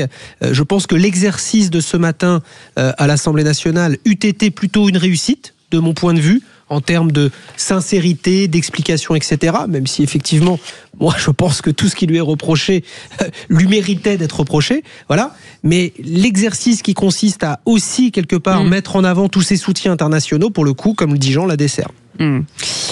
Sébastien Ménard, puisque vous avez la parole, Marine Le Pen condamnée, Darmanin qualifie d'inacceptables les menaces visant les magistrats surtout. Donc on retourne évidemment à l'Assemblée nationale. Pendant les questions d'actualité au gouvernement, vous avez le président délégué du groupe Rassemblement National, Jean-Philippe Tanguy, qui a voulu faire des effets de manche un peu gaulliens, etc., sur la République des juges, ses inquisiteurs, etc. Donc on peut évidemment le penser, je ne suis pas nécessairement certain qu'il faille le dire dans l'enceinte de l'hémicycle. Gérald Darmanin, comme le garant quelque part des sceaux de la justice, a dit qu'effectivement il y avait une décision de justice, qu'il fallait la respecter, et que de son point de vue personnel, il fallait peut-être faire en sorte que l'appel de la Cour d'appel de Paris puisse se présenter, en tout cas si Marine Le Pen le souhaite, de la manière la plus rapide qu'il soit. Voilà, en rappelant l'indépendance des juges, etc. Tout ça, il a bien fait de le faire. Et à la fin, il dit que on ne peut, néanmoins, on ne peut pas, quoi qu'on puisse penser des magistrats, quoi qu'on puisse penser du jugement de Marine Le Pen, on ne peut pas accepter que des magistrats soient menacés de mort suite à ce qui s'est passé. Et je fais partie aussi de celles et ceux qui peuvent critiquer, je dirais, le procès en sorcellerie qu'on peut faire parfois aux hommes politiques, etc. Mais on doit respecter l'indépendance de la justice et on ne doit pas pouvoir laisser passer des propos de condamnation à mort, que ce soit une personnalité médiatique, aussi controversée qu'elle soit, ou des magistrats, qu'on soit d'accord ou qu'on ne soit pas d'accord. Ça, c'est certain. Sur ce dernier point, mon cher Sébastien, vous êtes incontestable. Pour le reste, je vois que les hauts magistrats vont être invités dans les médias. J'ai lu que Christophe Soulard allait venir ce soir. Il faut aussi qu'ils examinent la nature dont la pratique judiciaire a été faite. Être indépendant, ça n'est pas avoir le droit d'avoir l'esprit partisan. Et je continue à penser que dans cette décision, pour l'exécution provisoire, il y a une politisation. Nous pensons la même chose. Jean Dorido. Non, c'est profondément choquant et très très grave de tout appel au meurtre. De toute façon, on voit ça d'ailleurs parfois dans des chansons, des espèces de groupes comme ça qui font des appels au meurtre. C'est inadmissible, choquant et, me semble-t-il, de plus en plus fréquent. Et c'est quand même un vrai souci sur notre capacité à débattre justement et même à se bagarrer. Ça se banalise. Ça se banalise, me semble-t-il. Et notamment depuis les réseaux sociaux. Tout à fait. Et il est vrai qu'elle a rappelé aussi ce matin qu'elle avait toujours soutenu, en tout cas, les candidats qui ont été menacés. Bien et sûr, voilà, c'est bien de le dire parce qu'il y en a assez peu qui le font. Jean Dorido, la campagne choc des jeunes avec Macron, avec ses affiches. Eh bien oui, nous restons dans le sujet, mais nous quittons l'Assemblée nationale, puisque là, c'est la guerre des affiches côté jeunesse, puisque les jeunes qui soutiennent le Rassemblement national, eh bien, se sont empressés, bien sûr, à l'annonce de cette décision d'imprimer une affiche « Sauvons la démocratie, soutenons Marine ». Et la réponse du berger à la bergère, elle vient des jeunes avec Macron. Ça existe, il y a un acronyme, ce sont les JAM, qui ont imprimé 25 000 affiches. Et l'affiche, en fait, reprend un verbatim de propos de Marine Le Pen qu'elle avait tenu en avril 2013 et qui sont les suivants. Ce qu'il faudrait, c'est rendre inéligibles à vie ceux qui ont été condamnés en termes de détournement de fonds publics. Et c'est vraiment des propos qu'elle a tenus. Et c'est un fait, sans discuter la décision, là, elle vient de tomber. Ça, c'est vrai. vrai que elle n'est pas la seule dans ce cas-là. Maintenant, il y a une mémoire, en plus, avec les réseaux sociaux, de plus en plus permanente. Et c'est vrai que le Rassemblement national, jadis Front National, a eu cette ligne pendant très longtemps d'être différent, d'être à part, de ne pas taper dans la caisse, main propre, tête haute, etc. Et là, c'est peut-être, si on essaye de le doigt dans le pot de confiture. Voilà, et peut-être que c'est aussi ça, la dédiabolisation du Rassemblement national, c'est de constater que c'est un parti comme un autre maintenant, avec ses affaires, lui aussi. Ça me fait penser à un truc, c'est l'histoire de l'arroseur arrosé, et puis ça me fait penser aussi au candidat Fillon qui avait dit « Imagine-t-on le général de Gaulle mis en examen ?» Et pourtant, c'était tellement juste. Eh ben, oui, ça l'est. Mais sauf que malheureusement, dans la bouche de quelqu'un il y a un proverbe africain comme ça, sur l'histoire d'un type qui monte un cocotier. Quand il monte en haut du cocotier, il vaut mieux avoir le fessier propre. Voilà, c'était ça. Allez, bravo. Merci, mais les amis, vous restez avec nous dans un instant. On va revenir sur toujours Marine Le Pen, déjà inéligible avant son appel, une exécution provisoire contestée. Alors parlons vrai. Est-ce que pour vous le verdict était acquis d'avance? Et à cette question, la stratégie de ne pas reconnaître les faits par Marine Le Pen a-t-elle été la bonne? Vous dites oui à 56%. Vous voulez réagir? Au délai, vraie voix, attendre vos appels au 0826 300 300. Jean-Yves Le Borgne est avec nous, avocat pénaliste, maître. Bonsoir, merci d'avoir accepté notre invitation. Petite question rapide et courte. François Bayrou a-t-il raison finalement de poser des questions sur l'application immédiate de l'inéligibilité? Il est bien évident que l'inéligibilité ou quelque autre peine complémentaire, si elle est exécutée alors que les voies de procédure ne sont pas éteintes, ne sont pas remplies, il y a un problème de conflit entre l'exécution provisoire et la présomption d'innocence. On en parle dans un instant, soyez les bienvenus. 0826 300 300, vous voulez débattre avec nos vraies voix, vous êtes les bienvenus et merci de votre fidélité à Sud Radio. À tout de suite. Sud Radio, votre avis fait la différence. Merci à Sud Radio de pouvoir m'exprimer et pour la qualité de vos informations. Sud Radio, parlons vrai. Les vraies voix Sud Radio, 17h-19h, Philippe David, Cécile de Ménibus. C'est bientôt la fin des vraies voix, des dernières lignes droites. C'est comme Cadbury, vous savez, il faut toujours... Les fingers, c'est trop court. C'était bon, les fingers de Cadbury. Court. En tout cas, autour de cette table, Philippe Bilger, Sébastien Ménard et Jean Dorédo. Et tout de suite, le coup de projecteur des vraies voix avec Philippe David, bien entendu. Les vraies voix Sud Radio, le coup de projecteur des vraies voix. Coupable, la décision est tombée pour Marine Le Pen et les 8 eurodéputés. Ils sont tous reconnus coupables de détournement de fonds publics dans l'affaire des assistants parlementaires qui travaillaient pour le FN. Vous avez toujours nié l'infraction. Mais on nie l'infraction. Vous niez l'infraction. Le délibéré est clair. Pas d'enrichissement personnel, pas de corruption, et même les magistrats et les procureurs ont reconnu qu'il n'y avait pas d'emploi fictif. La magistrate a assumé très clairement de mettre en œuvre l'exécution provisoire de l'inéligibilité, c'est-à-dire en réalité de rendre mon appel inutile. Elle fait appel de cette décision. Elle fait appel, mais l'exécution étant provisoire, elle n'est pas présumée innocente sur les faits qui lui sont reprochés. Marine Le Pen est déjà inéligible avant même le procès en appel. C'est la très contestée exécution provisoire de la peine.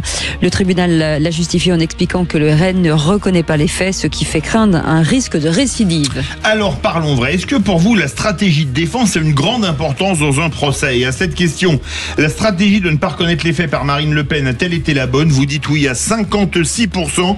Vous voulez réagir? Au délai vraie voix, attendre vos appels au 0826 300 300. Jean-Yves Le Borgne est avec nous, avocat pénaliste, maître. Merci d'avoir accepté notre invitation. Il était dit ce matin un petit peu partout sur les radios finalement que Cambadélis finalement c'était la même chose, c'est-à-dire qu'il avait refusé de reconnaître les faits. Il a essuyé aussi, c'est la même peine, 5 ans d'inéligibilité. Certains disaient s'il avait dit oui, effectivement, on n'aurait eu qu'1 an. Vous ciblez là, ma chère Cécile, un problème. Mais si vous le permettez, j'aimerais comparer, puisque je réponds à la question de Sud Radio, tous les comptes rendus que j'ai lus pour le procès de Marine Le Pen et celui concernant Nicolas Sarkozy. J'ai trouvé, à titre personnel, avec une certaine habitude de la magistrature, que j'ai toujours été inquiet devant des manifestations que j'ai senties de partialité dans l'affaire Le Pen. Lorsqu'une présidente commence par évoqué, avant même les débats et leur profondeur, qu'il y a un système mis en place, c'est inquiétant parce qu'elle semble préjugée. Deuxième élément, je suis frappé par le fait qu'aujourd'hui, de la part d'avocats ou d'autres personnes, il y a des lucidités rétrospectives, beaucoup de conseils qui sont donnés à Maître Bosselu en disant vous auriez dû plaider autrement. Peut-être, en tout cas, il me semble qu'il avait tout à fait le droit de développer une argumentation qui n'était pas absurde, mais que le tribunal n'a pas véritablement contredit sur le fait que les assistants pouvaient être attachés aux députés et non pas au Parlement européen. Le seul reproche que je ferai modestement à la défense, c'est à aucun moment de n'avoir donné une petite porte de sortie au tribunal en disant si vous ne suivez pas le principal de mon argumentation, je vous offre une petite échappatoire. Jean Dorido, Sébastien Ménard. Oui, non, alors, tout n'est pas si clair, tout n'est pas si facile à comprendre dans cette histoire. Je connais pas assez la jurisprudence. Là, j'ai le sentiment, quand on parle de Cambadélis, qu'il y aurait ce principe de faute avouée à moitié pardonnée dans le fond, et que finalement, c'est injustifiable. Si c'est un an d'inéligibilité au lieu de 5, c'est à 80% pardonné. Eh ben oui, et puis ça change tout, surtout. C'est surtout que ça change tout, parce que ça tombe, là, ce serait la fin, l'issue avant les présidentielles, alors que là, évidemment, Sébastien Ménard. Marine Le Pen et l'ensemble des personnes qui ont été mises en cause, elles avaient un boulevard. Donc pour moi, leur système de défense n'était pas le bon. Pourquoi elles avaient un boulevard? Parce que qui baigne dans la vie politique depuis 25 ou 30 ans, sait que la vie politique, on ne vit pas d'eau et d'eau fraîche. Voilà. Et qu'il fut une époque où effectivement, vous aviez des formations politiques qui avaient quelques élus, mais pas nécessairement les moyens de faire fonctionner une grosse machine politique. Moi, à leur place, j'aurais expliqué que, justement, on veut faire de la politique autrement, même si nous, quelque part, on a fait comme les autres. Voilà ce qu'elle aurait dû faire. Et de reconnaître qu'effectivement, c'est pas une histoire de système, c'est des habitudes, c'est des pratiques, voilà, et que la vie politique française, c'est et chez eux et chez les autres financée comme ça. Voilà. Je dis pas qu'elle aurait été exonérée, elle aurait eu à rembourser jusqu'au dernier euro l'argent qui n'était pas fait qui n'était pas utilisé dans le cadre des activités parlementaires européennes. Voilà, elle remboursait, elle était condamnée à une très lourde amende, et voilà. Mais c'est ça qui est fou. On ne peut pas nier, on peut pas être dans le déni. Vous faites l'impasse, si vous voulez, sur une double contrainte. Elle doit parler aux magistrats, certes, elle doit parler à son électorat. Et est-ce que son électorat aurait est capable de le comprendre? Bien sûr que oui. Jean-Yves Le Borgne, pour faire le juge de paix, qu'est-ce que vous en pensez? Vous êtes d'accord avec ça, que faute avouée est à moitié ou à 80% pardonné quand on passe de 5 ans à 1 an devant un tribunal? En vous entendant, je me dis qu'il est assez difficile et peut-être pas très sérieux de se demander ce qu'il aurait fallu faire pour que le passé ne soit pas ce que nous savons qu'il est devenu.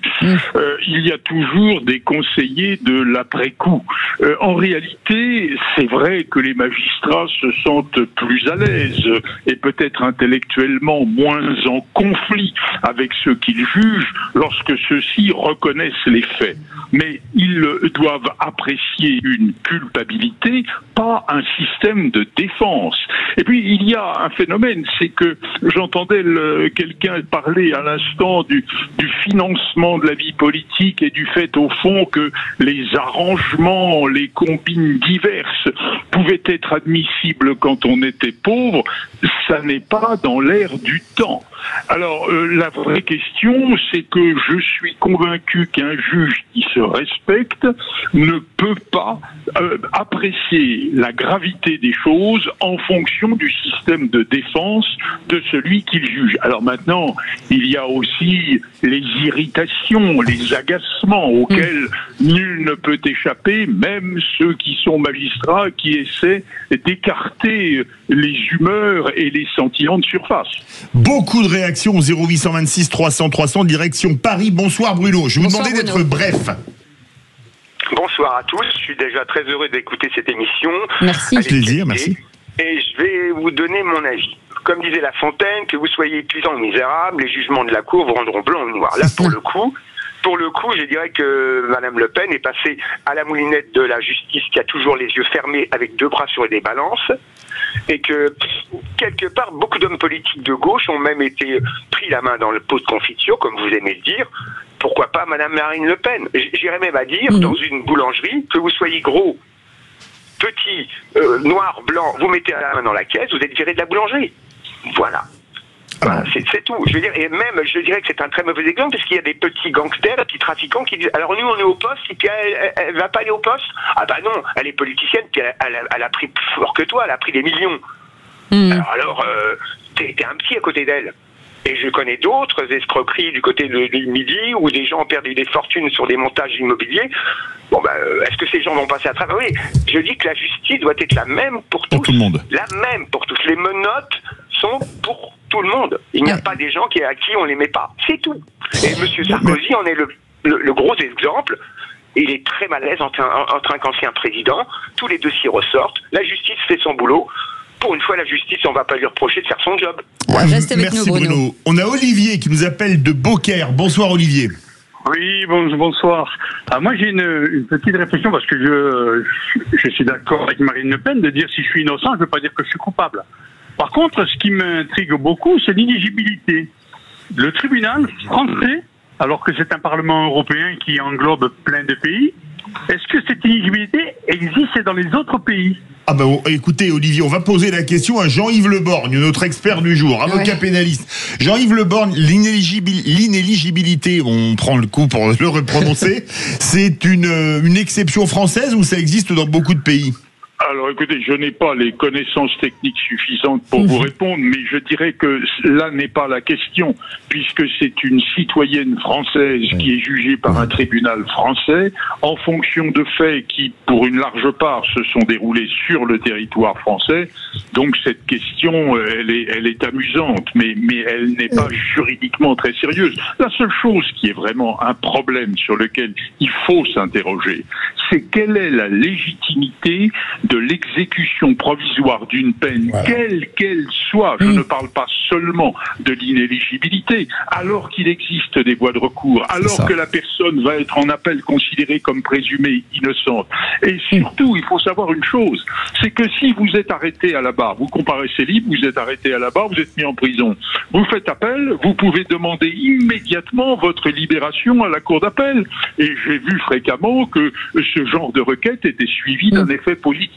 Là, vous ne pouvez demander la mainlevée de cette exécution provisoire que lorsque vous plaidez le fond des choses à la Cour, ce qui est un problème. Et puis disons-le, l'exécution provisoire, c'est quand il y a un danger, c'est quand on est menacé, c'est quand on veut faire face à quelque chose qui peut tomber d'un moment à l'autre.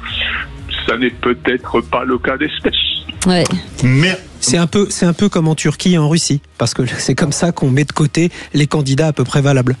Merci beaucoup Jean-Yves Le Borgne d'avoir accepté notre invitation, avocat pénaliste. Merci à nos auditeurs, merci à Philippe Bilger, merci à Jean Dorido, merci à Sébastien Ménard. Les amis, dans un instant, Philippe David me quitte pour le football à partir de 20h. C'est logique, vous allez parler des jeunes, vous, je crois, dans les vraies voies de l'emploi. Donc des jeunes. On va parler de beaucoup de choses. On va parler du PSG, déjà champion au mois de mars quand même. Oui. On va parler de l'OM. Est-ce qu'il est en face à un accident industriel en vue? Ça devrait vous faire plaisir, connaissant vos sympathies footballistiques. On va parler des 6 équipes qui se battent pour aller au niveau européen, et c'est chaud. Et on va parler également à la fin des Verts, qui eux vont peut-être vers la Ligue 2. Eh bien, et pas un mot sur moi. Merci beaucoup. Dans un instant, les jeunes et l'emploi. À tout de suite.